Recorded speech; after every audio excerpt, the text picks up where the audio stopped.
Kamala Harris understands that government must work in partnership with the business community. Since the end of the Cold War in 1989, America has created about 51 million new jobs. What's the score? Democrats 50, Republicans 1. If you're a middle-class family or a family trying to get into the middle class, Kamala Harris is going to cut your taxes. If you're getting squeezed by prescription drug prices, Kamala Harris is going to take on Big Pharma. You just heard from former American Express CEO, former President Bill Clinton, and of course, Vice Presidential nominee Tim Walz laying out the Democratic Party's economic messaging this week at the DNC in Chicago. But is that message getting through to undecided voters concerned about the economy? Joining us now from Chicago, we've got Patrick Murphy. He's a former U.S. Congressman and the 32nd Undersecretary of the Army.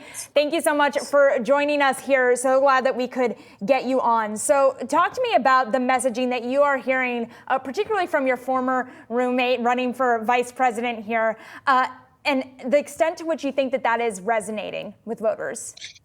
Listen, I think it's right now across the country, and especially in the 6 swing states like Pennsylvania, my home state, it's a jump ball and it's 50-50. And so letting the American people know that it's about growing out our middle class from the middle out, not just from the top down, which has not worked. Those failed policies haven't worked in the 4 years under Donald Trump. They will continue to work if we give this ticket a chance, and that is Kamala Harris and Tim Walz. As you mentioned, when you have people like President Bill Clinton walk the American people through that the Democrats put up 50 million jobs, the Republicans only 1 million over the last 20-some years, that's a pretty compelling stat, especially when you look at how our economy, our unemployment is at a historic low right now in America. The stock market is at a historic high. There's a lot of good things happening, but a lot more work to do.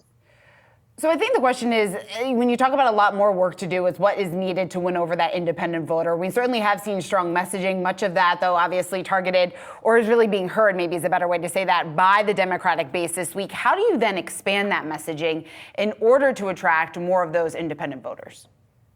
Yeah, well, listen, part of it is having a conversation. You meet people where they are. And I thought that's what was so compelling about Tim Walz's speech last night. He's saying, this is going to be inch by inch, yard by yard. He's a former football coach, high school football coach that won a state championship after serving for 24 years in our Army. But that's what it's going to take to really convince folks who are undecided, the majority of Americans that will decide this race in those 6 swing states, like in my home state of Pennsylvania, will be the phone calls, the door knocking, the voter by voter that we need to do to win this race in 75 days. Congressman, I've got a little bit of a weird one here, but just stick with me. So I know that you were Walz's roommate back in college, and if you're anything like me and my former roommates from college, we were constantly talking about our financial concerns. Do you have any memories of the economic outlook from Walz that you have from your time in college together that you could share with our audience?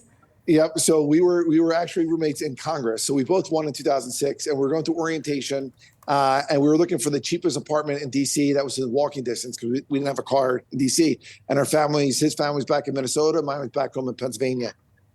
Of the 435 members of Congress, Tim Walz and I think we're the 10 least wealthy members of Congress, right? Because he was in public service as a school teacher in the Army, and I was in the Army. So we both had great credit, but we both had mortgages and we both had debt, right?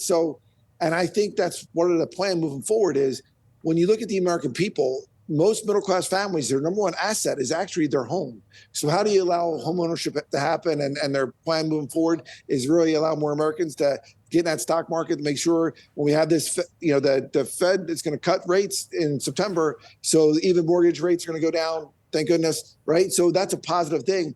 But it's really, though, that focus, like a bulldog on a bone of what Tim has done in Minnesota that we have to basically do across the country. He's cut taxes for the middle-class families in Minnesota. Minnesota's 5th in job creation and their lowest unemployment in the whole nation. So modeling what has been working there to basically the federal level is something that we need to do with the Kamala Harris and Tim Walz ticket.